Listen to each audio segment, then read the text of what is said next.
उसमें ऐसा colour set है कि आप जिसकी फोटो खींचोगे जहां जो कलर हो अपना वैसा का वैसा ही कलर प्रिंट में आएगा। ये आज के समय में उदाहरण है। अब उस कलर में ऐसे केमिकल्स मिला दिए गए हैं जो उस रील के अंदर लगे हुए हैं कि वो सर्व कलरमय है, सर्व कलरमय है। इसलिए संतों की फोटो खींचा तो जो जैसी वस्तु है उसका वैसा का वैसा उसमें कलर आ जाता है। ठीक इसी प्रकार से भगवान की दिव्य ध्वनि भी सर्व भाषा अर्थमय हुआ करती है ना। अब उसके लिए जहाँ जैसे जिसको आवश्यकता रहती है, उसकी जिसकी संख्या समान रहती है, उस रूप में उस भाषा रूप में परिणत हो जाता है। आज के समय का बहुत बड़ा एक उदाहरण है इसका। धवला जी के अंदर में कहा था कि ऐसा, धवला जी के अंदर में कहा है कि संखित सद्दरेण मणंत थाव गमहेतु भूदाणेग लिंग संगयम बीज पदम नाम। संखित शब्द रहना जिसमें संक्षिप्त शब्दों की क्या है, रचना है। और अनंतार्थ अवगम हेतु, अनंत अर्थ का अवगम, अवगम यानी अनंत अर्थ का ज्ञान का जो हेतु है, अवगम का यानी ज्ञान का हेतु है, हेतुभूत है। ऐसा अनेक लिंग संगयम, अनेक चिन्हों से सहित या संग्रह रूप बीज पदम नाम, बीज पद, उसका नाम बीज पद है कि जिसके अंदर में संक्षिप्त हो और अनंत अर्थ जिसके अंदर में समाविष्ट हो, ऐसे अनेक चिन्हों से सहित बीज पद होता है। जहठिदं गणनें विद्धरिणं यथा स्थितं यथा प्रकटितं तथैव अविकृतं यथार्थ रूपिणीति भावः। यथास्थित, जो वस्तु जैसी स्थित है, जिस रूप में है, उसी रूप में जो अर्थ करने वाली है। यथा प्रकटितम, जिस रूप में दिव्य ध्वनि ने प्रकट किया है, तथैव अविकृतम, उसी प्रकार से अविकृत रूप। अविकृत का अर्थ होता है कि जो जिस रूप में है वैसा वैसा ही प्रकट होना, अन्यथा रूप हो जाएगा तो विकृत हो जाएगा। तो जैसा भगवान ने कहा है उसका उसी प्रकार से कथन करना अविकृत रूप है। बहुत सारे लोग अपनी तरफ से कुछ हेतु तर्क लगाने लगते हैं ना, विकृत हो जाता है, अविकृत नहीं रहता है। जो जैसा है उसको वैसा का वैसा ही स्वीकार करना चाहिए, ना अन्यून ना न्यून और ना अतिरिक्त होना चाहिए। ऐसे अविकृत रूपम यथार्थ रूपिणीति भावा, जो यथार्थ रूप में विस्तार करता है, गणधरेण देव विस्तारयन्ति, ऐसा गणधर देव उसका विस्तार करते हैं। उत्तम से सूत्र पाहुते, सूत्र पाहुत की गाथा एक में कहा है, अरिहंत भास्यर्थम गणधर देवीं गंध्यम सम्मम। अर्थात जैसा अरहंत ने भास्यर्थम, अरहंत देव ने जैसा कहा है, गणधर देवीं गंध्यम सम्मम, गणधर देवों के द्वारा सम्यक प्रकार से वैसा का ही वैसा कहा जाता है।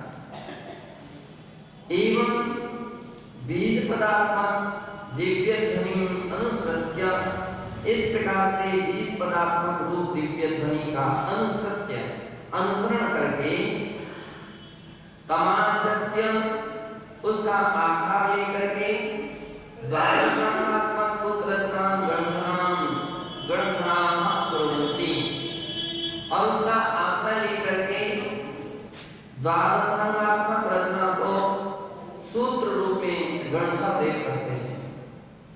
गणधर देव सूत्र रूप में करते संक्षेप रूप में, वो भी कोई विस्तार नहीं कर रहे, वे भी सूत्र रूप में कथन करते हैं।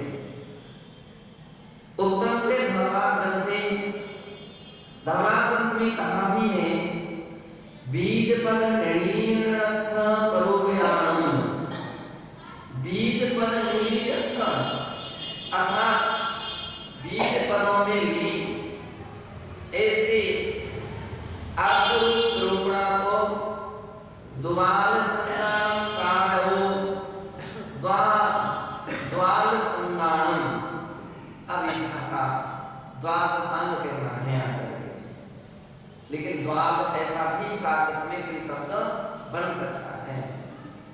द्वाल अब बारस, बारह, द्वाल है ना, संस्कृत में द्वाल कम बोला, बारस, बारह, लेकिन दुआल शब्द का भी प्रयोग है। तो द्वाल संधानम कारो, द्वादशांग रूप में वो उनकी रचना के कर्ता गणधर भटारो ग्रंथ कर्तारो तीन अभुवगमादो, ऐसे गणधर भटारो, गणधर भट्टारक, भट्टारक का अर्थ पुराने समय में पूज्यता के अर्थ में लिया जाता था, सम्माननीय के अर्थ में लिया जाता था। चूंकि एक बीच में एक ऐसा समय गुजर गया कि जिस समय निर्ग्रंथ दिगंबर मुद्रा का किसी स्थान विशेषों में आना जाना कम रहा, संभव ही नहीं रहा। तो ऐसी परिस्थिति में कोई वस्त्रधारी जो साधक रहे हैं तो उनको भी भट्टारक ऐसी संज्ञा कही गई है। दक्षिण में आज भी उसी पद्धति को अपनाया जा रहा है। वास्तविकता में सही परंपरा तो निर्ग्रंथ दिगंबर मुनि की परंपरा है, मूल परंपरा। लेकिन अब ऐसी समस्या रही है कि रक्षा भी करना है और मुनि वहां संभव ही नहीं हो पाए उस काल में, तो फिर एक बीच का मध्यम रास्ता निकाला गया और उस रूप में वो भट्टारक संज्ञा उनके लिए अभिकृत भी है। ऐसा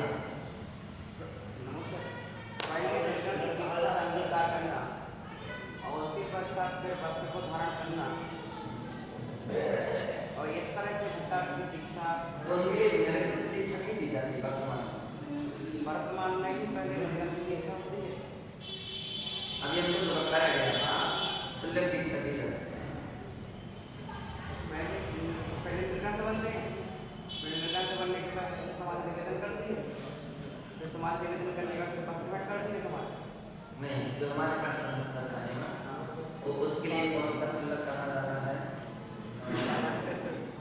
विचार पत्र शुल्लक। तो विचार पत्र शुल्लक दीक्षा होती है और शुल्लक दीक्षा होने के उपरांत हमसे जो चर्चा हुई थी भट्टारक जी की, तो कोई बोले थे विचार पत्र शुल्लक दीक्षा दी जाती है।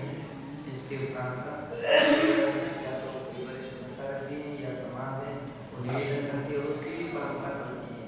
उनके जो अंगूठी पहनाने वाले कोई निर्धारित व्यक्ति रहते हैं और विचार जो भट्टारक पद के सिंहासन पर बैठने वाले अलग व्यक्ति रहते हैं, बोलने खाने वाले उनके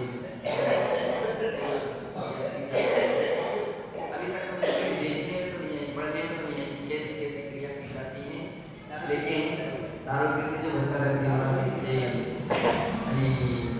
मूल व्यक्ति थे, तो ऐसे बता रहे कि जब वो आए तो उनके लिए सबसे पहले शुल्लक दीक्षा के व्रत दिए गए।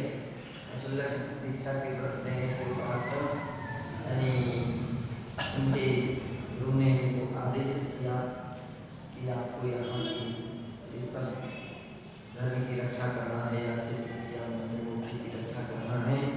इसके लिए क्योंकि इस पूर्ण पद में आप संभव नहीं हो सकते हैं, तो अब आपके यहाँ का भट्टारक नियुक्त किया जाता है। मुनि नहीं बनाते, बछुल्लक की बनाते फिर और उसके उपरांत जब निवेदन करते हैं तो फिर वो अपनी अभिव्यक्ति करते हैं यदि आपकी आज्ञा और समाज का आग्रह है धर्म की रक्षा के लिए तैयार है। फिर उनके लिए तो क्या कहना था राज पंडित थे तो राज पंडित निर्धारित सोने की अंगूठी उनको पहनाई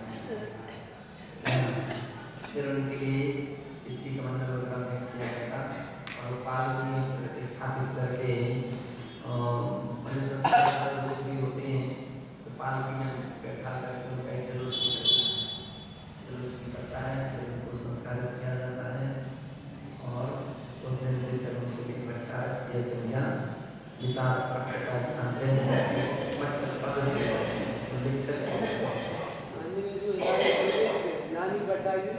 और दूसरी बात यह है ये तो इनकी पद्धति थी लेकिन नादनी में जो भट्टारक परंपरा रही है वो क्षुल्लक ही रहे हैं उसको चेंज नहीं किया।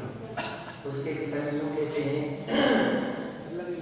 कि देशभूषण जी जो महाराज थे तो उनके संघर्ष जो क्षुल्लक जी थे तो जब वहाँ की समाज ने आग्रह किया और वहाँ की परिस्थिति देखी गई तो उनको जो क्षुल्लक जी थे उनको वहाँ पर नियुक्त किया गया लेकिन कोई भी चेंज नहीं किया गया। तो अभी भी जब जिनसे पट्टा हैं तो क्षुल्लक ही हैं लंगोटी पहनते हैं दुपट्टा पहनते हैं और ऐसा नहीं कि कपड़ा पूरा पहने और चौके में ही हाथ करने जाएंगे निर्धारित रहते उनके हर एक प्रतिदिन का उनका चौका फिक्स रहता है तो जहाँ का जैसा नंबर आता है तो वहाँ के लोगों को प्रार्थना करके ले जाते हैं और वहाँ पर आप करते हैं। पिच्छी वगैरह भी ऐसी सादी पिच्छी रखते हैं वो चांदी या सोने की नहीं रखते हैं पूरे क्षुल्लक की तरह ही शुद्ध दुपट्टा भी क्षुल्लक की तरह ही ओढ़ करके रखेंगे तो ऐसा उनको देखा गया। हाँ चातुर्मास करते हैं लेकिन कुछ लोग बाद में तो बहुत परिवर्तन करते ऐसे बताते पहले की और अभी की पद्धति में बहुत अंतर है। पहले एक टाइम ही भोजन करने का नियम था अब 2 टाइम और 3 टाइम का पता नहीं वो भोजन भी शुरू हो गया कुछ लोगों में। दूसरी बात है पहले चातुर्मास करने का नियम था अब कहीं विदेश जाने के लिए कोई विशेष प्रसंग आ जाए तो वे अपनी सीमा से भी बाहर चले जाते हैं। श्रीमान बिल्कुल के भट्टारक जो हैं उनके बहुत कुछ नियम का वो पालन अधिक करते हैं वो तो कहीं नहीं जाते वो तो गाड़ी वाहन का भी शायद बहुत हाँ तो लेकिन मंदिर अधिक मात्रा में नियम का पालन करते हैं लेकिन अन्य जगह के लोगों में इस प्रकार की कम देखी जाती है।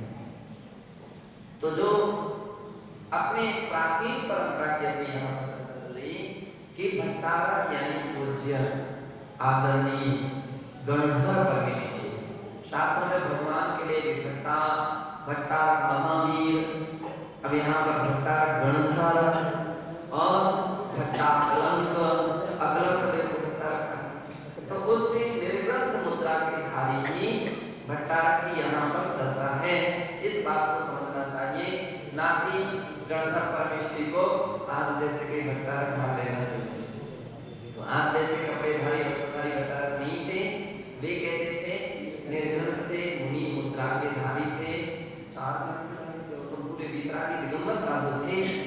इसलिए इस बात को खुलासा करने के लिए मुझे भट्टारक गणधर का खुलासा किया कि गणधर भंडारो ऐसे गणधर भट्टारक थे जो कि ग्रंथ कर्तारो थे ग्रंथ के कर्ता थे अभ्युदमादो और ऐसा स्वीकार किया गया है। राजवार्तिक प्रोक्तम राजवार्तिक के 6वें अध्याय के 13वें सूत्र के दूसरे वार्तिक में कहा है तदुद्दिष्टं बुद्ध्यातिशयार्थी युक्त ग्रंथरा अवधारितं श्रुतं केवली भगवान द्वारा कहा गया ऐसा बुद्ध्या जाति से अर्थी युक्त गणधर्म धारित और बुद्धि रिद्धि के द्वारा गणधर्म देवों के द्वारा जो कहा गया है वो श्रुत कहा जाता है। चाहे जिसको श्रुत बोलते थे ना, श्रुत हर वस्तु नहीं है। जो केवली भगवान ने कहा है और गणधर देवों ने जिसको अवधारित किया है या गणधर देवों के द्वारा उपदिष्ट है उस श्रुत कहा जाता है।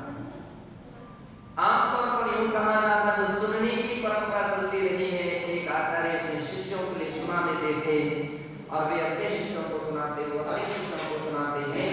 इस प्रकार से श्रुत की परंपरा अनवरत चलती रही है। आत्रेयम ज्ञेयम, यानी बात को समझना चाहिए कि तीर्थंकरैः यद्गणितम् तस्य अनंत भागे ग्रंथरैः निबद्धः आगम रूपेण प्राप्यते। जो तीर्थंकर भगवान ने कहा है उसका अनंतवां भाग आगम रूप में निरूपित किया जाता है।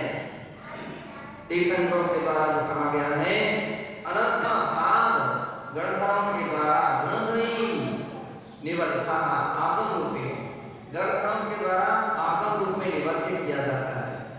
उत्तम से गौमठ सारे जीव कांडे, गौमठ सार जीव कांड की गाथा 334 में कहा है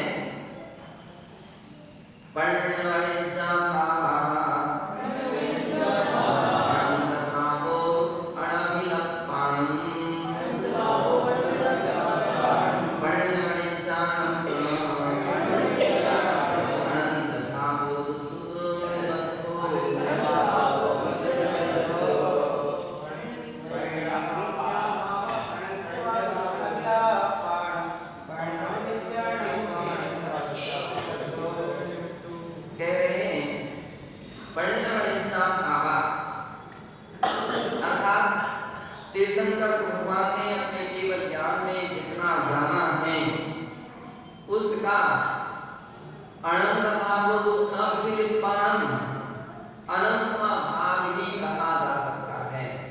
आज भी अपन देखते हैं कि जो जितना जानता है उतना सब कुछ नहीं कह सकता।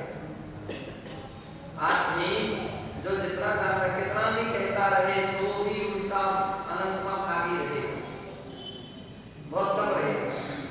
ज्ञान अधिक होता है, कथन कम होता है।